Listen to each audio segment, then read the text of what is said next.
After crossing the Delaware River on Christmas Day, 1776, General George Washington started a 10-day campaign that changed the course of the Revolutionary War.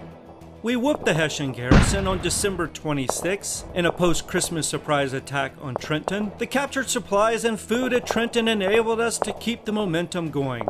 In response to the loss in Trenton, British General Cornwallis marched nearly 8,000 men near Trenton at Assunpink Creek. While Washington's troops, about 6,000, managed to repulse several attacks from the creek on January 2nd, Washington and his officers were filled with dread.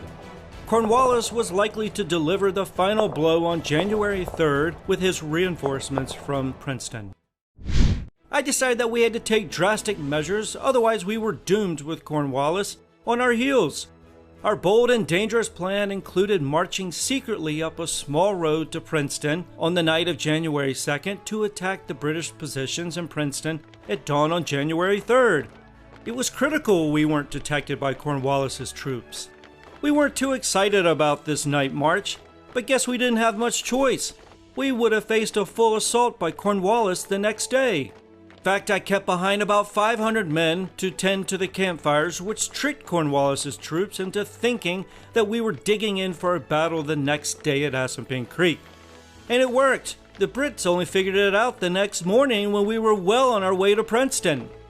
Hey, I'm Lieutenant Colonel Charles Mawhood, and we British were also marching, but in the other direction. We were heading south to Trenton from Princeton because we had been given orders to reinforce General Lord Cornwallis at Trenton.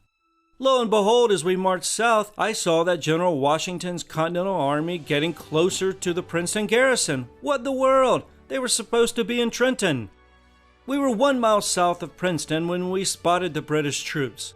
I sent Hugh Mercer's Virginia Brigade to investigate, and they ran straight into the British hunkered down behind a fence at the orchard. We routed Mercer's main brigade with a bayonet charge, and it looked like that we were going to split Washington's army. We were convinced we had them. Not so fast, Mawhood. I sent John Cadwallader's Philadelphia militia to support Mercer's brigade. Unfortunately, one of my finest officers, Brigadier General Mercer, was mortally wounded in battle, so I decided to step in and personally lead a counterattack against Mawhood's troops. We returned the volley and thought for sure that we would be able to knock that tall American off his horse. Yep, I was an easy target, a man on a mission to win. We advanced within a few feet of the British line, and then I gave the command to fire. Amazingly, when the smoke began to clear, Washington was still there on his horse, standing in the stirrups and waving his men forward. Thanks to Washington stepping in and with some help from Joseph Moulter's artillery, the Continental Army was able to push the British regulars back toward the farmhouse and eventually broke the British line. We pursued the fleeing British soldiers, some of whom kept running and didn't stop until they reached today's Princeton University, which was then known as Nassau Hall. It was a fine fox chase, my boys. Alexander Hamilton, a young artillery captain at the time, fired some shots into Nassau Hall, and according to legend, one of the shots landed directly on the portrait of King George. After this, the British in the hall had enough and waved a white flag. Washington's successful Battle of Princeton is remembered as one of the great flank marches in American history. It was a brilliant move.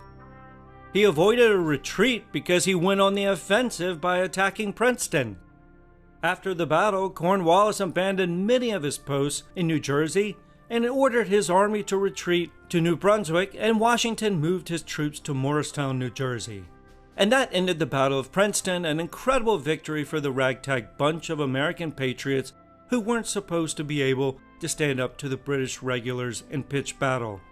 I don't think this war is going to end anytime soon, at least as long as General Washington is in charge of the Continental Army.